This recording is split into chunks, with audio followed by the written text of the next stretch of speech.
prosiectau Cronfa her ARFOR, mae yna 74 o swyddi wedi cael eu creu a 94 wedi cael eu diogelu. Owen James ydw I, fi yw sylfaenydd drogan a pwrpas drogan yn syml iawn yw I trio denu graddedigion I Gymru a cysylltu nhw gyda cyflogwyr yma yng Nghymru. Felly trio mynd i'r afel ar hermyd o pobl ifanc neu'r droen doniau fel mae pobl yn aml yn galw e. Oedd yna sawl elfen i'r prosiect. Un elfen oedd rhedeg digwyddiadau tu allan I Gymru, lle oedd yna cyfraddau uchel o bobl ARFOR yn mynd I astudio I trio codi ymwybyddiaeth am y cyfleoedd oedd nôl yng Nghymru. Yr elfen arall oedd cynnal digwyddiadau yng Nghymru I hunan dros y gwyliau pan mae myfyrwyr eto sydd wedi gadael nôl yn yr ardal ac yn gallu mynychu digwyddiadau fel yna, cwrdd â chyflogwyr yn uniongyrchol. Mae rhywbeth am trio cael y pobl yma sydd falle wedi cael profiadau gwaith a di llwyddo mewn diwydiant tu allan I Gymru ac yn gallu dod ar sgiliau a'r profiad yna nôl I Gymru, fi'n meddwl yn holl bwysig hefyd. O ran effaith ar pobl ifanc ac ar gwmnïau, ni'n gwybod am 8 person sydd wedi cael gwaith trwy'r brosiect yn uniongyrchol. Ni'n gwybod o'r gwaith ni wedi gwneud, nathon ni mesur canfyddiadau o ardal ARFOR yn ystod digwyddiadau ac ar ôl mynd i'n digwyddiadau ni, oedd pobl yn dweud bod nhw'n fwy tebygol o eisiau dod nôl neu bod nhw nawr yn chwilio am y cyfleoedd yna I ddod nôl. So ni'n teimlo fel bod ni wedi cael effaith ar feddyliau pobl mewn ffordd a sut maen nhw'n gweld ardal ARFOR. A ni'n mynd I fod yn parhau I wneud hynny, ni'n gweld bydd yn y digwyddiad yma. Fy ngobaith yw bod hwn yn gam cyntaf really, o gario ymlaen I ffeindio ffyrdd newydd o gysylltu gyda pobl ifanc a cysylltu nhw gyda cyfleoedd hynny sydd nôl yng Nghymru ac yn ardal ARFOR yn benodol. Dr Cynnog Prys dwi'n uwchddarlithydd mewn cymdeithaseg a pholisi cymdeithasol ym Mhrifysgol Bangor. Y prosiect nathon ni wneud oedd creu pecyn recriwtio gweithlu dwyieithog drwy Cronfa her ARFOR. Prosiect oedd o I helpu cyflogwyr lleol I recriwtio rhagor o staff sydd efo sgiliau yn y Gymraeg. Hwna oedd ar un llaw, ac ar y llaw arall oedd o hefyd yn brosiect oedd yn trio helpu pobl ifanc sydd wedi magu yn ardaloedd ARFOR I ffeindio gwaith. Ffeindio gwaith yn yr ardaloedd yna ddim gorfod gadael. Ac ar yr un amser oeddwn ni'n clywed yn aml gan gyflogwyr bod nhw ddim yn gallu recriwtio staff efo sgiliau Cymraeg.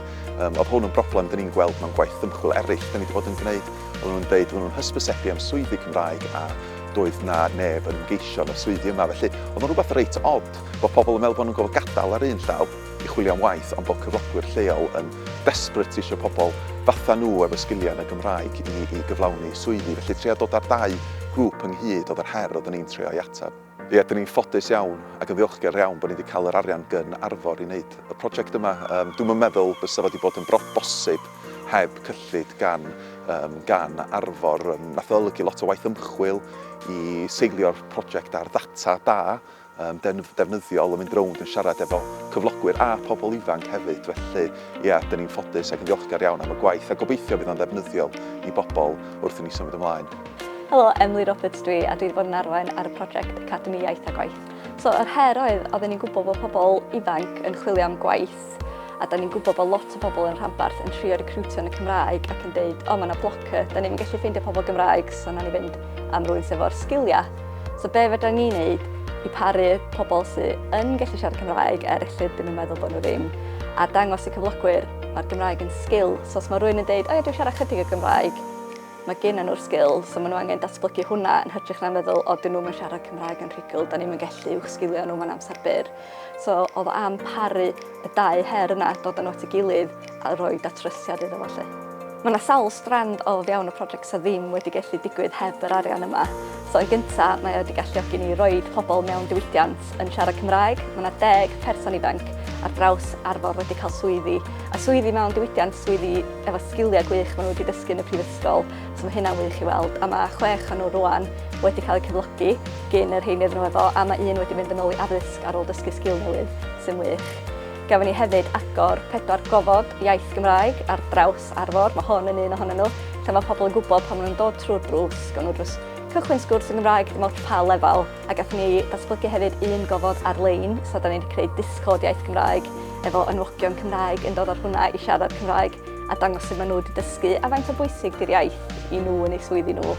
Ac yn ola, nathon ni ddatblygu cwrs newydd efo Prifysgol Bangor I uwchsgilio pobl. A be nathon ni ffeindio, oedd pawb yn dod ar yr academi yn dweud, o na, dwi ddim rili'n gallu siarad Cymraeg, dwi'n sort o da. A nathon ni ffeindio na hyder oedd yr issue fo bob un ohonyn nhw. Oedden nhw gyd yn gallu siarad Cymraeg, ond ar ffurfol yn gais, so nhw wedi dweud, o na, dwi'n methu siarad Cymraeg. Dwi'n meddwl un effaith positif sydd wedi dod allan o hyn hefyd ydy, mae'r cwmnïau hynny nath cael aelod o'r academi rwan lot mwy agorad i feddwl am be di siaradwr Cymraeg. So maen nhw'n barod yn dweud, o, so ni'n gallu recriwtio rhywun arall, mae'r person yma wedi bod yn wych a maen nhw'n rhugl rwan. So mae'n gwers maen nhw wedi dysgu ac yn barod yn rhannu yn y cymunedau nhw sut maen nhw wedi bod ar y siwrna. So mae gennym ni esiampla o hyn yn digwydd yn y byd go iawn a fedrwn ni ddangos mae o yn bosib, diolch yn just hypothetical mae'n digwydd. So mae pobl arall replicatio fo hefyd.